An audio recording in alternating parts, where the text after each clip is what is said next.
नमस्कार। प्रारब्ध पर आप सभी का स्वागत। मैं अवनीश। चैनल आपने सब्सक्राइब किया है, वीडियोस को आप लाइक करते हैं, शेयर करते हैं, बहुत बहुत धन्यवाद। बेल आइकन जरूर दबाइए ताकि किसी भी अपलोड की सूचना सीधे आपको मिले।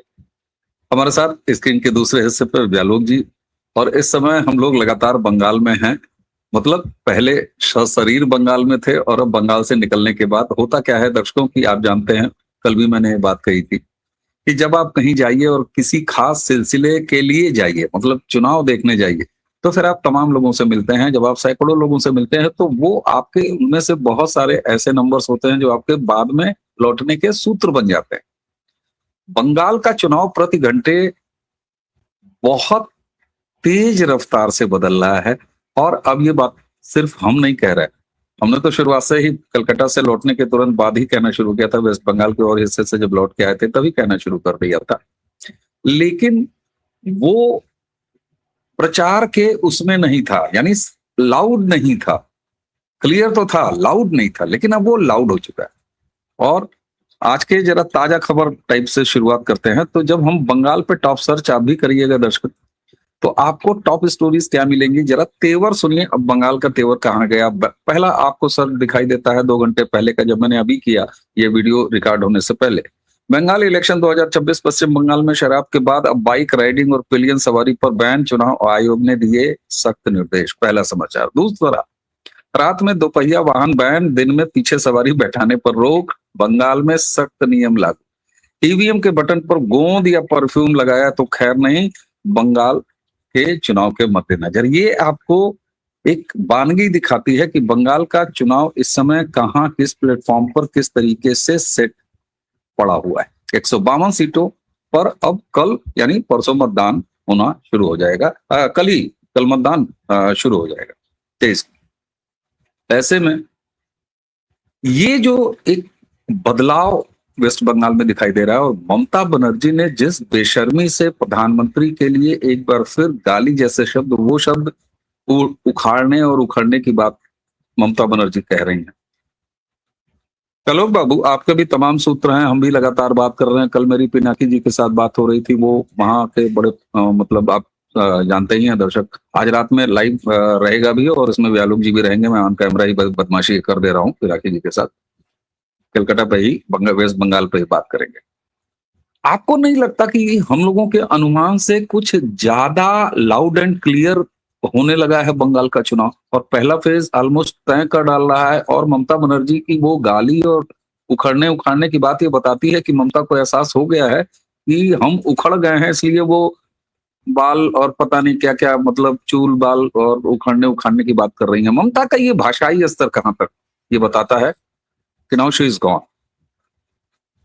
ममता से ज्यादा जरूरी है कि इस पूरे चुनाव को और कल होने वाले प्रथम चरण के चुनाव के मद्देनजर आपने जो अभी भूमिका बताई, जो बैकग्राउंड दिया, पृष्ठभूमि जो दी, उसको 2 आयामों में समझिए। प्रधानमंत्री आते हैं, कहते हैं कि पुश्तों तक को नहीं छोड़ा जाए बार, फिर बाकायदा डेट दे देते हैं, कहते हैं कि जितने भी सिंडिकेट के मेंबर हैं चले आए। गृह मंत्री कहते हैं उल्टा लटका के मारा जाएगा। इसके साथ एक टूल किट चलता है कि 21 के चुनाव के बाद भाजपा ने अपने कार्यकर्ताओं को मरने के लिए छोड़ दिया, तमिलनाडु में छोड़ दिया, फलानी जगह छोड़ दिया, ये इनका संस्कार है, इनका रवैया है वगैरह। आप और हम जब थोड़े से संसाधनों वाले, बहुत सीमित संसाधनों वाले लोग हैं, और जिनको ये साफ साफ समझ में आ रहा है कि अगर कैडर को एक निर्देश, एक सख्त संदेश नहीं गया और वो घर में बैठा रह गया या भय उसके अंदर रहा तो मामला पलट जाएगा, तो क्या ये गृह मंत्री और प्रधानमंत्री को पता नहीं होगा इस देश के? क्या ये चुनाव आयोग के मुखिया को पता नहीं होगा? क्या ये सुप्रीम कोर्ट के जजेस को नहीं पता होगा? सबको पता है, और इसीलिए इतने सख्त निर्देश। यहाँ दूसरा आयाम यह है कि पश्चिम बंगाल में चुनाव के नाम पर किस तरह एक घटिया और गंदा मजाक चल रहा था, जो इस पूरे देश में पीएन सेशन के पहले चल रहा था। हालांकि he was also a bureaucrat, और उनकी भी कहानियां हैं, बाद में वो अपना कांग्रेस में गए, क्या क्या हुआ। नवीन चावला का हम लोग जानते ही हैं। आप दर्शकों, आपको पता है कि मैं बातचीत करते हुए थोड़ा सा हारमोनियम इधर उधर लेके निकलता हूं ताकि एक पर्सपेक्टिव सेट हो सके। साधारण बातचीत में कि इसने ये किया, इसका ये अर्थ है, आप लोगों को मैं मजा नहीं दे पाऊंगा, इसलिए एक पर्सपेक्टिव सेट करके आगे की बात करता हूं। आयाम ये है सर कि पश्चिम बंगाल में बिहार से भी भयानक हालात, महाजंगल राज वैसे ही नहीं कह दिया। मैं जब बच्चा था तो बिहार के चुनाव एक घटिया और अश्लील मजाक थे। बच्चा यानी किशोरावस्था में, जब लालू का जंगल राज था, दिन दहाड़े बूथ लूट लिए जाते थे। ऐसा होता था कि मतपत्रों को बूथ लेके एक व्यक्ति भाग रहा है, वहां कहीं भोज हो रहा था उसी गांव में, और गांव में मतदान कर रहे हैं। उस ससुरे ने मत पेटी को ले जाके तरकारी में डाल दिया कि जाओ, अब हम, उसको लगा कि हम पुलिस की पकड़ में आ जाएंगे, तो उसने तरकारियों में डाल दिया। ये सब बिहार में हुआ है। लेकिन वो सब कहानियां राष्ट्रीय और क्षेत्रीय स्तर पर छाई नहीं। हाई कोर्ट पटना ने कहा जंगल राज। यहां तो ममता बनर्जी को पता नहीं क्या क्या कहा गया भाई, कि शेरनी है, फांसीवाद से लड़ रही है, फलन। यही लड़ रही है कि चुनाव आयोग को कहना पड़ा है कि गोंद आप नहीं लगाएंगे और परफ्यूम नहीं लगाएंगे। 2304 कंपनियां कल के चुनाव के लिए, भाई साहब, प्रथम चरण के चुनाव के लिए 2.5 लाख जवान केंद्रीय बल, पुलिस को तो छोड़ दीजिए, पुलिस को तो झाड़ू बुहारू रखने के लिए। अब ये कोई विवादित बयान नहीं है भाई, बंगाल पुलिस ने जो किया है उससे वो टेंटेड है, इसलिए उनको तो बूथ्स में भी घुसने नहीं दिया जा रहा है। तो ज्यादा जरूरी ये समझना है कि बंगाल में चुनाव के नाम पर कितना भद्दा मजाक किया गया, पॉइंट नंबर 1। और पॉइंट नंबर 2 कि अगर इस बार भाजपा केंद्रीय नेतृत्व यह सख्त संदेश अपने लोगों तक पहुंचाने में विफल रहती तो दिक्कत होती। इसलिए प्रधानमंत्री का वो बयान, गृह मंत्री का वो बयान, और तीसरे चुनाव आयोग और सुप्रीम कोर्ट की भी साख दांव पर लगी है। चुनाव आयोग के पास इस बार इतिहास रचने का मौका है कि हमने फ्री एंड फेयर इलेक्शन करवाया, अब परिणाम ये है जो भी है। सुप्रीम कोर्ट के पास है, सुप्रीम कोर्ट ने कल भी एक झापड़ लगाया है ममता बनर्जी को, आपने पर चर्चा भी की है उसकी, कि भाई आपके लिए तो एक स्पेशल ही बेंच बिठा देते हैं, आप तो रोज कोई ना कोई खुटका लेके चली आती हैं। और मतलब वो तंज से ज्यादा एजिटेटेड थे चीफ जस्टिस ऑफ इंडिया, गुस्से में थे। उन्होंने कहा कि ये क्या बवाल आपने मचा रखा है भाई, कल चुनाव होने वाले हैं और आज के दिन आप लेके चली आ रही हैं फिर से याचिका, याचिका दर याचिका। और देखिएगा चुनाव के बाद ये लोग हंगामा भी करेंगे, उसके लिए भी सरकार तैयार है। चुनाव परिणाम नहीं आएंगे, इन लोगों ने उसकी सारी भूमिका बांधनी शुरू कर दी है। इतना वोट कट गया, ये कट गया। अरे यूपी में सरकार उससे ज्यादा वोट कटे हैं, बिहार में इतने वोट कटे, तमिलनाडु में हुआ, सब जगह हुआ ऐसा यार। कहीं कोई हंगामा आपने देखा? नहीं देखा। यहीं पर हंगामा हो रहा है। क्यों? क्योंकि चुनाव हार रहे हैं हम लोग, तो हारने के बाद बंधुगण हमला करने का तैयारी रखो। यही ममता बानर्जी का संदेश है, यही उनकी देह भाषा दिखाती है, यही की विकृत बोली। उनका दिमागी तवाजुन तो बहुत पहले से खराब है। महीने से मैं कह रहा हूं कि इस विक्षिप्त औरत को एक इतने बड़े और वो भी बॉर्डर स्टेट का मुखिया बनाना, ये हमारे देश का दुर्भाग्य है। ये पूरी तरह दिमागी तवाजुन इसका खराब है। दिमागी तवाजुन इसलिए कह रहा हूं भाई लोग, फिर नीचे मत लिख देना कि आपने उर्दू बोल दिया। और उर्दू बोल दिया तो ठीक है, हम उर्दू को भी साथ कर लेंगे, पी जाएंगे। हम अगस्त्य की परंपरा के हैं, हम समंदर पी जाते हैं। अस्तु, मुख्य मुद्दा यह है कि इसका दिमाग 3 महीने से खराब है और अब इसने सारी सीमाएं तोड़ दी हैं। इसीलिए सरकार भी ये समझ रही है, सीआरपीएफ भी समझ रहा है, सारे लोग समझ रहे हैं कि भाई इसके हाथ में अगर कुछ भी रहा तो सब गोंडोगोल हो गए। जी अच्छा, देखिए, इलेक्शन कमीशन इतने ताबड़तोड़ फैसले ले रहा है। आप सोचिए, नंदीग्राम बहुत इंपॉर्टेंट है। शुभेंदु अधिकारी वहां से लड़ रहे हैं, ममता बनर्जी को पिछली बार हराया था, इस बार ममता बनर्जी वहां से फरार हो गई, तो वो भवानीपुर दौड़ा लिए हैं शुभेंदु अधिकारी। लेकिन इलेक्शन कमीशन ने पुलिस पर्यवेक्षक नंदीग्राम को चेंज कर दिया है, अभी 2 घंटा पहले चेंज किया है। तो आप ये सोचिए, अच्छा 152 की जो ये सीटें हैं, इनमें से जो इनके पास 77 है ना, इसमें से 58 यहीं से अकेले जीत के आई है बीजेपी। और महत्वपूर्ण ये है कि 84 ऐसी सीटें थी जहां पर तृणमूल और बीजेपी, यानी बीजेपी सेकंड नंबर की पार्टी है। तो आप देखिए, तो इन 152 में से लगभग 127 ऐसी सीटें हैं, 130 ऐसी सीटें हैं जहां कुल मिला के या तो बीजेपी जीती है और नहीं तो सेकंड पे रही हो। और जो मार्जिन है वो बहुत कम का है। और एक चीज मैं आपको बताऊं, अब खेला वहीं आके हर विधानसभा सीट पर अटक रहा है। व्यालोक जी, आपको याद होगा, जब मैं एसआईआर के अकेले इफेक्ट को गिनाता था तो मैं कहता था कि आप प्रति सीट 25,000 अगर वोट कम हो रहे हैं, इनमें से अगर हम 12,000 निकाल देते हैं कि वो मृतक हैं या जो लोग नहीं रहे या परमानेंटली हट गए, 10 से 12,000 प्रति सीट वोट ऐसा निकल के आ रहा है जो पहले 99.999% ममता बनर्जी के फेवर में कास्ट होता था, और अब कास्ट नहीं होगा। इस बार वो मत नहीं पड़ेंगे, जिनमें वो दादाजी भी शामिल थे जो 2011 में मर चुके थे, लेकिन जो है वो दादी अम्मा जाती थी वोट डालने, उनसे पहले वोट डाल के वो चले जा चुके थे। तो ऐसी तमाम छापाबाजी इस बार शून्य। और ये 10 से 12,000, ये मालूम है वो मैजिक नंबर है। और अब बंगाल में, व्यालोक जी आपके पास भी क्या सोर्स हैं, जरा शेयर कीजिएगा दर्शकों के साथ।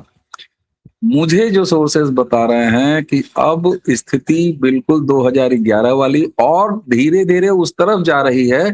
वेस्ट बंगाल जैसे वोट करता है, जब वो किसी को सत्ता से हटाता है तो झाड़ू मार के एक तरफा हटाता है, कांग्रेस लेफ्ट, ये उदाहरण है। तो क्या ममता बनर्जी के साथ भी वही होने वाला है? और इस रैपिड बदलाव का कारण क्या है? मतलब इतनी मुखरता बंगाल से अपेक्षित नहीं थी भाई, इसलिए मैं थोड़ा चौंक रहा हूं। कई बार मैंने चिंगूटी काट रहा हूं राजनीतिक विश्लेषक के रूप में कि भाई वही बंगाल है, या सही सुन रहे हो अगला जो फीडबैक दे रहा था? देखिए, कुछ लोगों का और कुछ सूत्रों का तो मेरे ये भी कहना है कि ममता जी पिछला चुनाव ही हार चुकी हैं और वो जबरदस्ती अपना घालमेल से उन्होंने चीजें करवाई, और वो कोई भाजपा के कार्यकर्ता नहीं है और वो जिम्मेदार लोग भी हैं। लेकिन चलिए, वो एक भाई जो प्रूवन नहीं है, मतलब नॉट गिल्टी वाला चलता है ना अपने यहाँ, तो कानून का ये है ईसाई मिशनरियों वाला कि भाई तब तक दोषी नहीं जब तक आप सिद्ध न कर दें, तो इसलिए मान लेते हैं कि ये, वरना ममता जी की विदाई पिछली बार तय थी। आप देखिए, हम लोगों ने सारे पॉइंट एकदम शुरू में डिस्कस कर लेने का खतरा यही होता है कि बाद में आपको लगता है कि अरे ये तो हमने डिस्कस कर लिया था, ये दोहरा क्यों रहे हैं। नहीं तो उसको याद दिलाया जा सकता है ना बार बार, खुद को कोट करिए। आज जैसे हम लोगों ने सरकारी कर्मचारियों की बात सबसे पहले कर ली, सबसे पहले, यस, तो सरकारी कर्मचारियों की कहीं चर्चा काहे नहीं हो रही है भाई? उनका गुस्सा कहाँ जाएगा? टीचर्स का गुस्सा कहाँ जाएगा? और 26,000 एक टीचर का गुस्सा मतलब एक वोट नहीं होता है। एक टीचर का गुस्सा मतलब अगर हिंदू है तो 5 वोट जाते हैं, अगर परिवार का है तो 5 वोट होते हैं नॉर्मली हिंदू परिवार में, तो मान लीजिए 5 वोट, और अगर मियाँ जी हैं तब तो खैर छोड़ दीजिए कितने वोट हैं। और ऐसा नहीं है, ममता बानों से नाराज मियाँ जी भी बहुत ठीक ठाक संख्या में, तो उनका वोट, लेकिन वो बीजेपी को नहीं दे रहा है। ये आप जो कह रहे हैं ना, इस फैक्टर को भी जरा अभी, इस फैक्टर को भी अभी जरा सा यहाँ पर रोक के बतिया लिया जाए, सही है, ये बड़ा इंपॉर्टेंट फैक्टर है। मियाँ भाई वाकई नाराज है ममता बनर्जी से, लेकिन इसका ये मतलब नहीं है कि वो बीजेपी पास आ जा रहा है। दर्शकों के लिए बात कह रहा हूँ, दर्शकों के लिए बात कह रहा हूँ। ये अपने भाईजान जहां है, आप हुमायूं कबीर को आप देखिए, सीटें ओवैसी को, या जहां उनके अपने कोई कैंडिडेट है, लोकल स्तर पे कई कैंडिडेट होते हैं, ये भी एक है कि तृणमूल को हम हटाना चाहते हैं। बात वही है, बीजेपी को बस वोट नहीं करना है। तो आपने क्लियर कर ही दिया। तो मान लीजिए 1% ही नाराजगी हो गई भाई, 27% में 26% ही हो गया, तो 1% का नुकसान कम है भाई। एसआईआर ने जो नुकसान कर दिया, घुसपैठियों को हटा दिया, और एक वेस्टेड वोट होता है। वेस्टेड वोट क्या होता है भाई? मान लीजिए कि बीजेपी और टीएमसी अंतर कितना है पूरे बंगाल में, पिछले चुनाव का निकाल लीजिए कितना है। बहुत अंतर तो है नहीं, परसेंटेज आपको दिखता है, लेकिन वो कुल मिला के लाखों में है वोट्स का, कि इसको 36 लाख आए तो इसको 35 लाख आए, इस तरह का आंकड़ा है। अब मैं बहुत आंकड़ेबाजी करता नहीं हूं, इसलिए मैं दर्शकों उसमें बहुत रुचि नहीं रखता, क्योंकि आंकड़े आपको अंततः डुबाते हैं। एक छोटा सा हारमोनियम ले रहा हूं कि इसीलिए मैं आंकड़ेबाजी नहीं करता, कि एक गणितज्ञ साहब थे, 3 शिष्य थे उनके, नदी पार करनी थी, तो भाई साहब गणितज्ञ थे, उन्होंने कहा कि शिष्यों ऐसा करो कि एक आदमी जाओ लाठी लेके और देखो कि कहाँ कहाँ क्या क्या गहराई है। गहराई निकाली, उसका औसत निकाला, कहा कि अरे ये तो 4 फीट है, 4 फीट है तो हम लोग तो सब 5 फीट के हैं। गए, एक जगह 10 फीट की गहराई थी, तैरना नहीं आता था, डूब गए। तो आंकड़ेबाजी से मैं इसलिए थोड़ा दूर रहता हूं। लेकिन मुसलमानों का 1% वोट भी अगर छितर गया, नहीं छितरता है, वो केवल और केवल भाजपा विरोध में वोट करता है, ठीक है, मान ली सारी बात, 1% वोट का नुकसान हुआ है। SIR ने जो किया, वेस्टेड वोट, जैसे मान लीजिए कि हमारे लोकतंत्र का जो स्वरूप है, वो तो 1 वोट से भी आप जीतेंगे तो विजयी है, और 1 लाख वोट से भी जीतेंगे तो भी विजयी है। तो ये जो अंतर वाला वोट है, उसमें जो बहुत बड़ा फासला रहता है, वो क्या होता है, वो तो तब भी अंतर बताता है ना भाई, कि 25 सीट पर अगर आप 20,000 का अंतर रख लिए, तो 25 इंटू 20 कर दीजिए, 1 लाख हो गया, ठीक है, 10 लाख हो गया, सॉरी। लेकिन असल में बाकी जो आपकी 25 सीटें हैं, अगर 50 सीटों की बात मैं करूं, तो उसमें आपका 103, 104 हजार इसका अंतर है। तो आपको इस वोट का भी ध्यान रखना चाहिए जब आप विश्लेषण करते हैं। फिर मरे हुए पता नहीं, एक ही पते पर, जो अवनीश भाई ने कहा, उसका अंतर रखिए। और सबसे बड़ी बात, जब जनता खुद चुनाव लड़ने लगती है तो यूपी हो जाता है, बिहार हो जाता है, और बंगाल भी हो जाता है। बंगाल को हम लोगों ने इस बात के लिए बहुत दौड़ाया है कि वहां पर तुष्टीकरण की इतनी हद के बावजूद अभी तक वो दरिया सूख नहीं रहा है जो कश्मीरियों का था। लेकिन बंगाल ने जब जब दौड़ाया है, चाहे वो कांग्रेस, CPM या TMC हो, तो उसने सुनामी लाकर ही बहाया है सबको, कि अब कांग्रेस और लेफ्ट का कोई नाम लेवा भी नहीं है। और TMC जब इस बार जाएगी, तो चूंकि वैसे भी एक व्यक्ति की पार्टी है, अभिषेक बनर्जी का कोई उतना बड़ा कद है नहीं, और जब लूट का माल खत्म हो जाता है सर, तो लुटेरों में और वो जो खानदानी पार्टियां होती हैं, वहां पर होता है झगड़ा शुरू, कि जो बचा हुआ लूट का माल है उसको कैसे बांटोगे। RJD उदाहरण है। आज बिहार में इतने मुद्दे हैं, इतनी चीजें हैं, लेकिन विपक्ष कहीं नहीं है। क्यों नहीं है?